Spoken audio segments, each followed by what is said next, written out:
सोलापूर शहरातील प्रभाग क्रमांक 20 मधील विविध नागरी समस्यांबाबत सोलापूर महानगरपालिकेचे आयुक्त डॉक्टर सचिन ओंबासे यांनी आज विशेष बैठक घेतली। या बैठकीस प्रभाग क्रमांक 20 मधील MIMचे सर्व नगरसेवक तसेच महापालिकेच्या विविध विभागातील वरिष्ठ अधिकारी उपस्थित होते।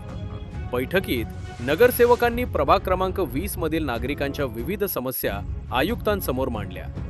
यामध्ये नाल्यांवरील अतिक्रमण, नाले बंद करून ते चेंबरमध्ये सोडण्यात आल्यानं निर्माण होणाऱ्या समस्या, निकृष्ट दर्जाची ड्रेनेज चेंबरची झाकणं, रस्ते तसेच नाले सफाईसाठी मनुष्यबळ वाढवण्याचा मुद्दा प्रामुख्याने उपस्थित करण्यात आला।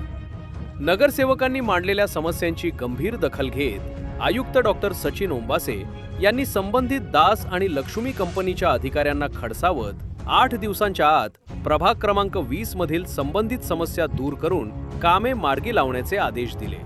तसेच नागरिकांच्या समस्यांकडे गांभीर्याने लक्ष देऊन त्यांचे लवकरात लवकर निराकरण करण्यात येईल असे आश्वासन आयुक्तांनी दिले। MIMच्या नगरसेवकांनी प्रभागातील प्रलंबित प्रश्न सातत्याने प्रशासनासमोर मांडल्यामुळे महापालिका आयुक्तांनी आता स्वतः लक्ष घालून समस्या जाणून घेण्यास सुरुवात केली आहे।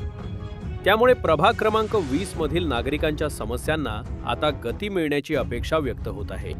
आज महापालिका में आयुक्त साहब ने प्रभाग 20 की मीटिंग रखी थी।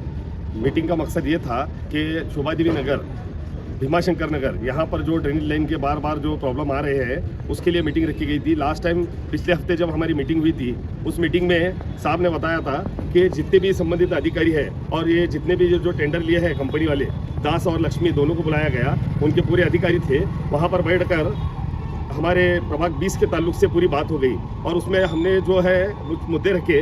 हमने बताया कि जो दास ऑफिसर वाले हैं, ये जो कंपनी, इनका जो काम हुआ था वो बिल्कुल ही गलत काम हुआ है। जहाँ पर ट्रंक लाइन बड़ी रहना हुआ है, छोटी डाली गई है, तो जो DPR तैयार किया था वो बिल्कुल गलत था। उसके ताल्लुक से बात हुई और रहा अभी फ़िलहाल को जो प्रॉब्लम हो रहे उसके बारे में हमने ये बताया कि सबसे पहले तो वहाँ के चेंबर भर रहे हैं और नीचे नाले जुड़े हैं उसमें, तो वो कट करना चाहिए। दूसरा उसके बाद बताया गया कि चेंबर के जो कवर है जो अच्छी क्वालिटी के नहीं है, अच्छी क्वालिटी के कवर डालने चाहिए। और तीसरा, जहाँ पर रोड का ड्रेनेज का काम हुआ वहाँ पर जो रोड खराब हुई उसका पैचवर्क होना चाहिए। तो आयुक्त साहब ने इसमें अच्छा भूमिका लेते हुए और चौबे साहब ने, पेंटर साहब ने वो कंपनी को बताया कि जल्द से जल्द 8 दिन के अंदर वहाँ पर विजिट कर काम शुरू करेंगे और जितने हमारी मांगनी है इंशाल्लाह वो पूरे करेंगे।